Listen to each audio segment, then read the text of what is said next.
Welcome back to the Real Estate Investing Fast Track podcast and my personal YouTube channel, Greg Helbeck Real Estate Investing. I'm really passionate about the episode I'm going to put out today, which is going to be a longer solo episode. Usually I do my weekly real estate lessons, and these videos are anywhere from 5 to 10 minutes, but this one's going to be a little bit longer. And today's weekly lesson is going to be why the real estate investing industry and just in general, why a real estate investing transactional off-market business, and I'm going to be specific about that, makes no sense to scale, why it's really hard to do it. And I'm going to cover 5 points, and then I'm going to give you a best business model practice. So if you get value from this, do me a favor, subscribe to my YouTube channel, like the video. You can share the show with someone else, put it on social media if you think this is great. Let me know. And if you're not familiar with me, my name is Greg Helbeck. I've done, at this point, probably 425 house flips and wholesales. I own a good amount of rentals.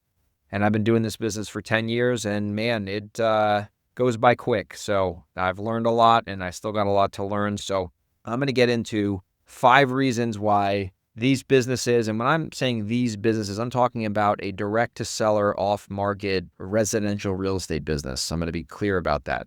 So the first issue in this business, and if you've done more than 3 or 4 deals, you can relate, is that the sellers that you need to get in order to sell your deals, so basically the inventory you're getting, whether you're wholesaling it or flipping it or renting it, the inventory you're getting is going to be directly from sellers. If you're in an off-market business, you're not dealing with real estate agents, you're not dealing with listed properties, you're dealing with motivated sellers who are highly irrational and unpredictable. So you're dealing with people who are going through some shit for the most part. Now, are there sellers that are normal and they just want to sell for convenience sake? Yes. Are there inherited properties that are pretty straightforward? Yes.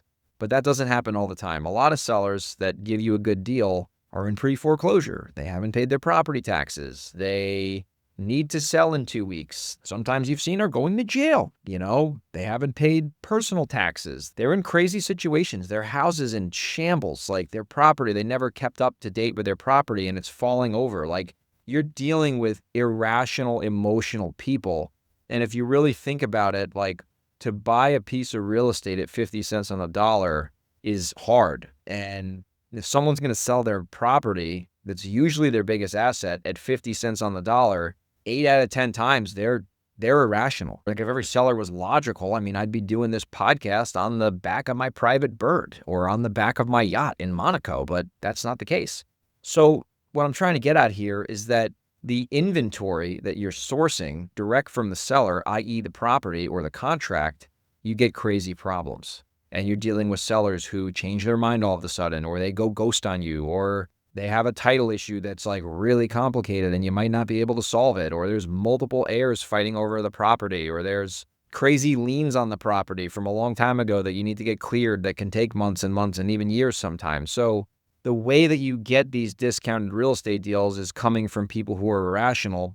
And if you want to scale a business to predictability, it's hard to do that because if you have a lot of overhead because you're at scale and the overhead is usually monthly bills that are due in the form of marketing, payroll, software subscriptions, office, etc., your deal flow might look good on paper, but if you have a bunch of irrational sellers canceling contracts or going ghost on you, like your revenue might get cut in half for the month and the next thing you know, you're not making any money. So that's point number 1. I think you understand where I'm coming from. Point number 2 on why this is a tough business to scale is that usually, because of point number 1, there's a key man risk in this business. And that just means that the business is highly dependent on the owner, right? Like if you have a scaled out real estate business with acquisitions people and dispositions people and transaction coordinators, like generally those people are really good at doing one thing. But when you're running into crazy seller problems, a lot of those people don't know how to solve those problems as good as the owner does. The owner's most likely been around the block. The owner most likely knows what they're doing. The owner most likely knows how to get it done.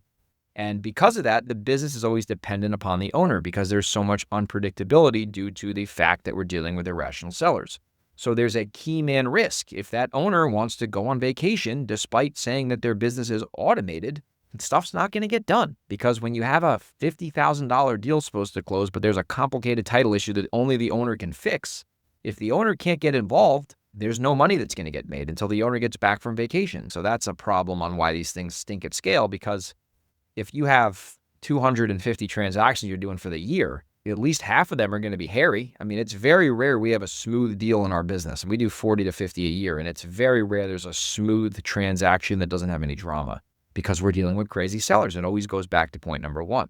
So number two is there's a key man risk factor here, and that's something that people don't really like in terms of a buyer for your business, which is going to get me to point number three, which is there's really no exit for these businesses, right? You don't really sell a wholesaling business because it's not really worth anything. And I'll get into some other points that will make this make more sense, but you don't hear about people selling their house flipping company, or you don't hear about people selling their wholesaling company. It doesn't really ever happen. Maybe 1 out of 100 would have an opportunity to do it at maybe double what the revenue is, which is not that great.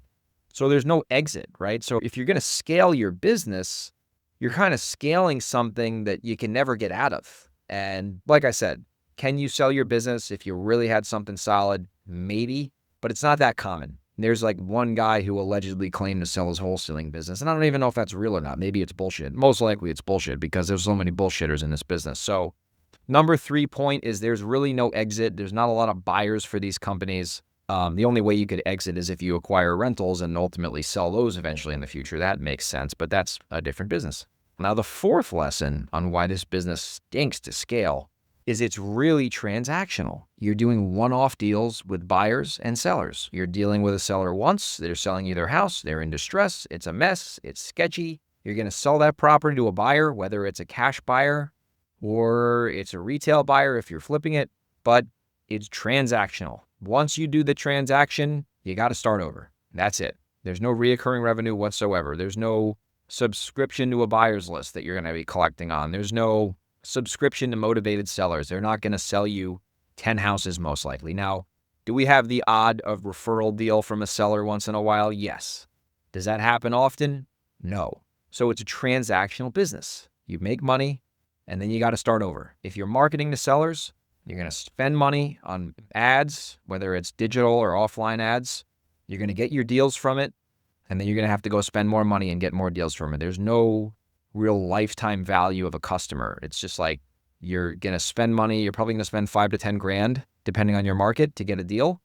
And hopefully you can turn that 5 to 10 grand into 30 to 50 grand, and you can rinse and repeat that. And if you have that going well, you can make money, you can make cash flow. But it's transactional, right? Once the thing closes, it's on to the next one. And that's the way it is. So that's another reason why doing it at scale doesn't make a lot of sense. The 5th lesson on why this doesn't make a lot of sense to scale is there's a very low barrier to entry in this business, right? If you have a cell phone, a laptop, and you can get 2 words out of your mouth, you can start getting leads. You can call people, you can text people. If you have a little bit of a budget, you can mail people. You can do digital ads.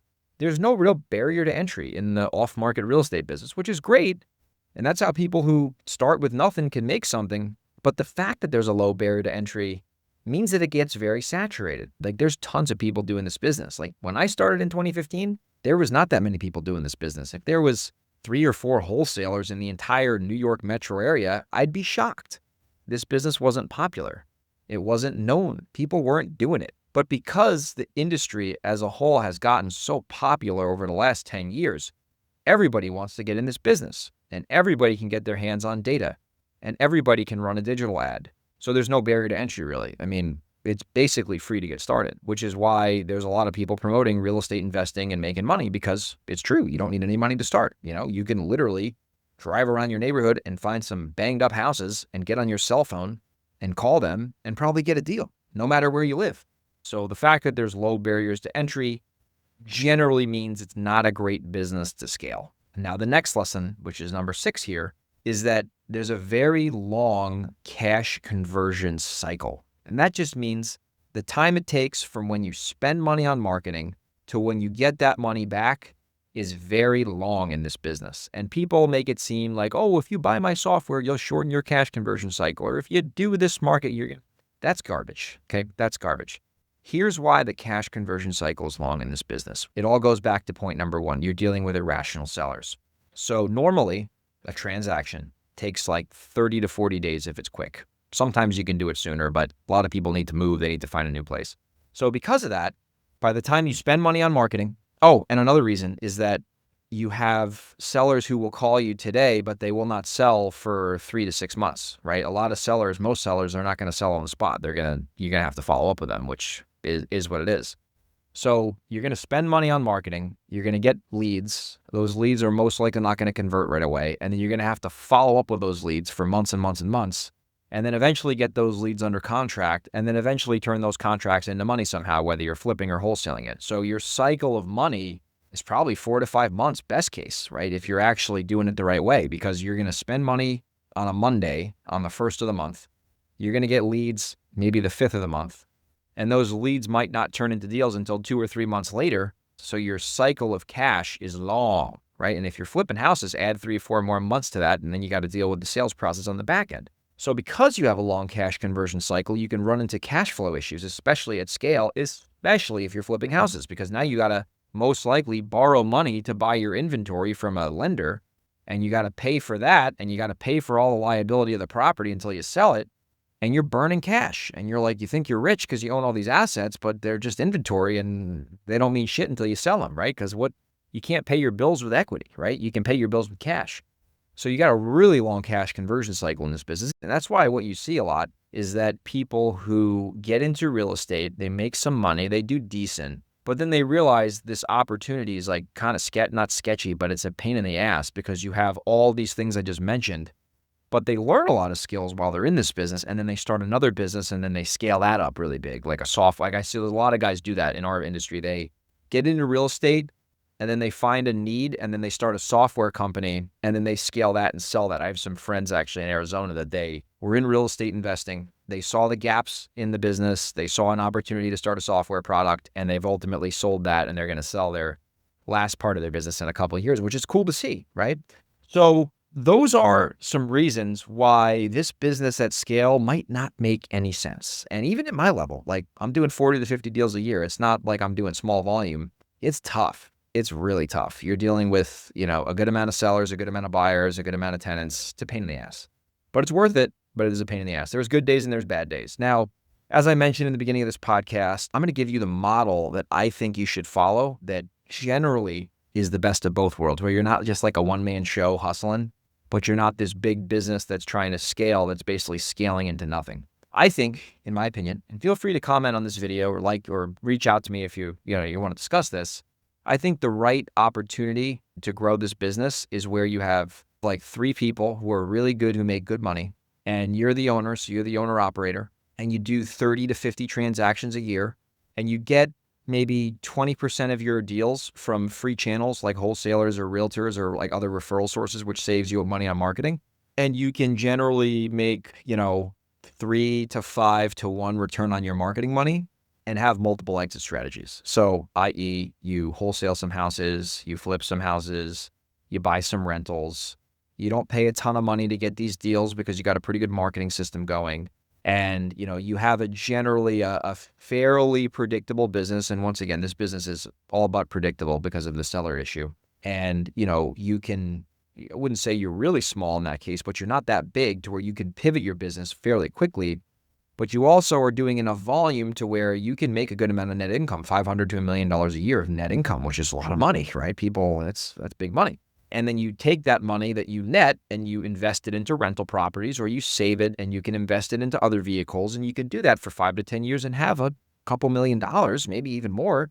And then you can decide at that point, what do you want to do? Do you want to continue this business? Do you want to, keep netting a bunch of money?